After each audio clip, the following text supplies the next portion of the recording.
Okay, YouTubers, I want to talk about the separator canisters that people are using on their PCV, mostly to separate the oil out of suspension, out of the air, from the crankcase ventilation valve to a separator, blah, blah, blah. Hopefully you guys are kind of familiar with that whole scenario, but using this engine as an example, it had blow-by, which I could only assume was just because of high mileage, 300,000 miles. Surely your piston rings aren't sealing near as well as they did when they were new. But to try to cure my issue, I had built my own and installed a separator canister from my PCV valve. What I didn't know, and I believe it was one of the viewers had made a comment and kind of clarified to me, that when you have a separator canister on the LS engine, you either A, need to mount your separator canister higher than your PCV valve, or at the very least, when you come off of your PCV valve, the hose has to run at an upward minimum 45-degree angle, then move around to wherever you have the canister set. Reason why that's effective is because any oil from the blow-by that could be sucked up through your PCV valve on en route to your intake, which is a horrible idea because that's what fills those stupid intakes full of oil, but you want that oil that's in suspension to have to fight gravity to even get to your separator canister, and then any oil that gets trapped in that hose will fight gravity to get out, and gravity will suck it back down into the cylinder head. Apparently I didn't even consider that when I mounted my canister to the bottom of my master cylinder, which was lower than my valve cover. So basically any oil that had any chance of coming out of that PCV valve was going straight to that canister, which resulted in it filling completely full without me checking it. That's my fault. I accept full responsibility. And then it sucked up and filled my intake full of oil. So did a little bit of research. LS2, LS3, LS6, and I think LS7. They moved the PCV valve from the valve cover to the valley pan. Okay, so now follow me on this. I'm not trying to get too crazy with you guys. Here's my plan. Okay, on those LS2, LS3 engines that moved their stuff to the valley pan, sorry about that, that was a little bit louder than I'd hoped, but they have a specific pan that you can buy through Summit Racing for, I think it's like $107 or something, plus whatever their little order fee is. But I got to thinking about it and I was like, okay, they're moving the PCV valve to this location, and then they have like an internal baffle set up or something on it that kind of helps. But here's the upside. Your valley area is going to see less, what are we going to call it, like flinging, splashing oil per se, than right under your valve cover where your rocker arms are flinging, squirting and flinging oil all the time. So I'm assuming the engineers are using that to their advantage, and they're like, hey, let's move the PCV here, put a baffle set up underneath it. It's going to have less contact or less exposure to direct splashing oil, but it's still going to have effective crankcase ventilation through the windows in the valley. So I got to looking at the, $107, $108 pans on the internet, and it kind of dawned on me, hold on a minute, why couldn't someone just put their own PCV valve in this piece?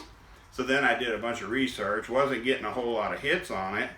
Finally came across a guy who had actually done what I was considering doing. Here's the trick. 90-degree screw-in PCV valve. This is for a V8 Toyota Tundra. $5.19, I think. It's around $5.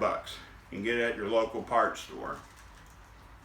My plan is to install said PCV valve in or about this area, because I want to be able to make sure I clear my intake, you know, cylinder head intake.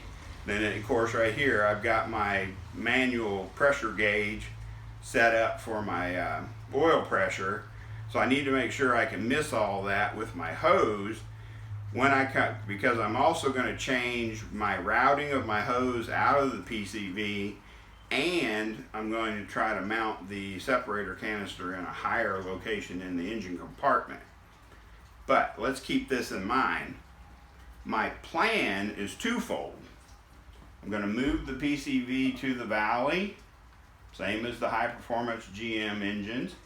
I'm going to add a baffle, because more than likely, because this is not very thick, I'm not going to tap it for these threads, which are supposed to be, I think they're 3/8/18, which is weird because this comes off of a Toyota vehicle. You think it would be metric.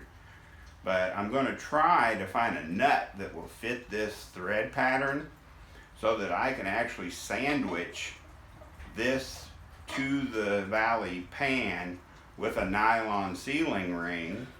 And then on the bottom of this, I'm going to affix some type of a hose or some type of a baffle type setup so that it'll get full vacuum for crankcase ventilation, but not be subject to sucking up any splashing oil through the window in the rear of the valley.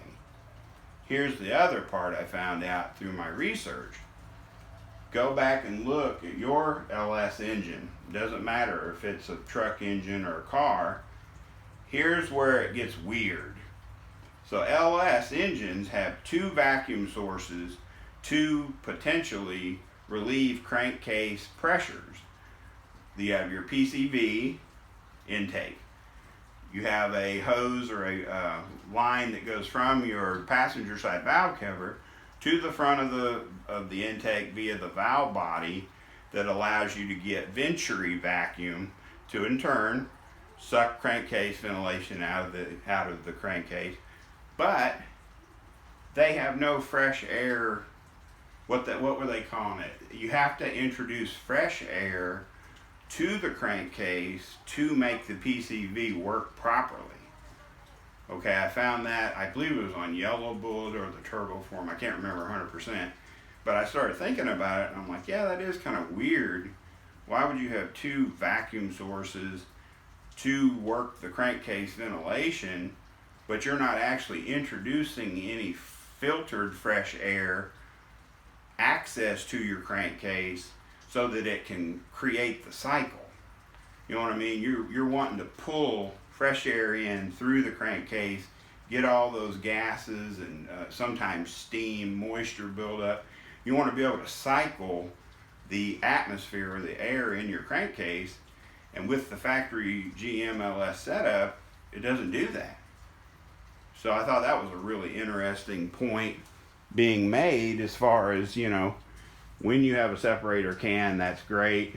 You've got to route your line a certain way, or you should, to make it more effective and less likely to suck up engine oil. Plus, I did all this research and found out, okay, GM realized there was a problem putting the PCV valve in the valve cover, so they moved it to the valley. So, hello, I'm on board with that idea. And I'm going to make a few changes, and I'm going to add a filter, most likely to my oil cap. That'll be a whole nother upgrade, another video. I'm still working on that idea, but I'm going to add the filtered fresh air availability to the crankcase, move my valve over. I may or may not go ahead and keep the line that goes from my valve cover to the throttle body. If I do leave that line on there, I'm going to leave the little small see-through fuel filter on it to act as a barrier from oil getting into the intake via that direction or that path. So I'm really trying to do as much research as I can to set this thing up properly, to have a fully functioning and effective crankcase ventilation setup. I'm also going to have a separator off the PCV hose, just in case I do have blow-by, which I don't foresee. I don't expect to have it, but you never know. I absolutely want to engineer this in a way that it does not suck oil into the intake. That's a bad combo. That should never be a situation you need to worry about. So let's see what we can do. I'm going to have to do some research on trying to find the nut, that PCV valve. You know, of course, drilling a hole, that's a no-brainer. You can do that with a unibit. That's no big deal. But I want to make sure I get everything sized appropriately. I want to get everything installed in the appropriate location to work effectively. And as always, it's going to be done on a budget, because my $5.19 PCV valve that I'm going to put in this factory truck valley pan beats the socks off a $107 Summit one. So, alright, I appreciate you guys watching this video. Hopefully it wasn't too boring. The weather is absolutely horrible and cold, so I am going to shut the garage door and turn the heat on. Thanks again for watching. Like, subscribe, and share.